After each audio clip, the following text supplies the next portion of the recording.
Hello, today we're going to talk about a big update to APDL and the way the schedule importer works. So we're going to get into it right away. From the menu, I'm going to go to settings and over to the schedule importer settings. And make sure you have your airline set, which I'm sure you probably already do if you've been using APDL for any amount of time.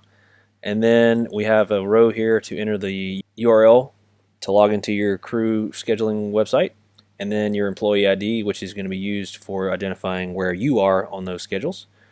And then we can go back out to the main menu where we have the schedule importer row. Tap on that.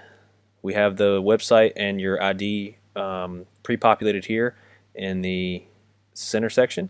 And then at the top, I'm going to use download schedule.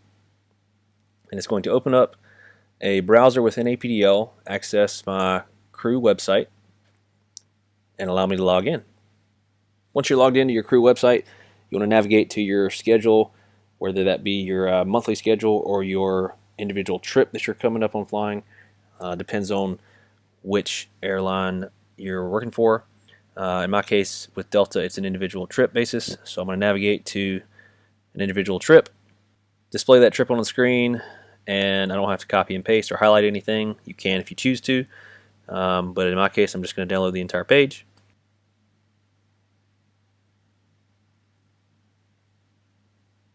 And it's automatically added the trip that we selected onto my schedule. I can go back to the calendar view and view that schedule there on July the 12th.